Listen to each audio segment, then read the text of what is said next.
Eto naman po mga bossing ko ang ating luya. Ang luya mga bossing ko ay isa sa pinaka-powerful na pang-attract ng swerte at pantaboy ng kamalasan. Alam niyo po ba mga bossing ko na ang luya, mentras po itong natutuyo ay mentras po siyang napakaswerte lalo na sa pera. Ngayon po mga bossing ko, ang gagawin niyo lamang po ay ganito. Ito po mga bossing ko ang ating luya. Harap ka sa gawing silangan ng mga bandang alas 7. Pwede nyo rin gawin ang ating mga pampaswerte kada sumasapit mga bossing ko ang full moon. Kasi minsan lang po yan dumarating sa isang buwan mga bossing. Ngayon po, pwede rin yung gawin to ng Tuesday or Friday. Or kaya kung kailan ka available at makakapag-wish ka ng mula sa inyong pong puso. Ang gawin po ninyo, humarap ka sa gawing silangan. At pagkatapos mga bossing ko ng mga bandang alas 7 ng umaga, ang gawin po ninyo, pwede nyong balatan po ito or kaya pwedeng hawakan nyo ng ganito lamang na simple mga pamamaraan.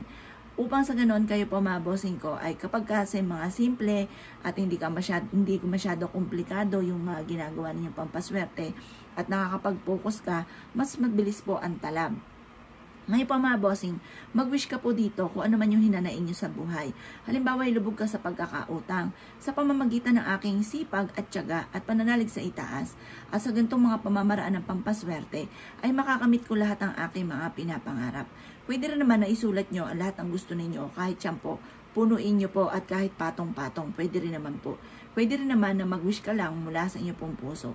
Ito po mga bossing ko ay makakatulong upang sa ganon, masigit ka na maka-attract ng swerte. Para siksik-liglig at umaapaw at maraming blessing lagi ang darating po sa inyo. Proven po ito mga bossing ko ha. Kaya kailangan mga bossing ko, kayo po ay may lubos na paniniwala sa mga ganitong mga pamamaraan. Ngayon pa mga bossing ko, ang gagawin nyo lamang, ito po yung ating luya ay ibibilad nyo hanggang alas 8 ng umaga. Makalipas ang alas 8 ng umaga mga bossing ko, ilalagay nyo po ang ating luya sa ilalim ng inyong higaan or kaya isabit nyo po ito sa may pintuan po ninyo. Magdudulot po ito ng swerte. Ngayon pa mga bossing ko, ito po ay mabisa ring pantaboy ng mga kamalasan. Pangontra rin po ito sa mga toxic sa buhay natin, kagaya ng mga taong chismosa, pakalimera at inggitera, at sa mga taong may masamang intention po sa inyo mga boss. Ngayon pa mga bossing ko, mas mainam na gawin nyo ito ng sikreto lamang. Kasi once na may nakakaalam mga bossing ko, pumukontra po mga bossing ko ang mga nakakaalam at maaaring napapangunahan ka agad ng inggit at sinasabi na baka ikaw ay yumaman or maaaring ikaw ay swertihin. Kaya mas mainam mga bossing ko na wala na kahit sino man ang nakakaalam.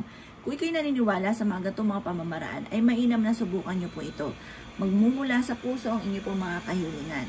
Kung ikaw ay isa sa mga naniniwala at na magiging matagumpay ka, huwag ka na magpatumpik-tumpik pa, subukan nyo po ito, proven po ito na napakaswerte. Ngayon pa mga bossing ko, gawin nyo po ito mula sa puso ang pag-wish at maniwala ka na makakamtan nyo ang lahat ng inyo pong mga pinapangarap.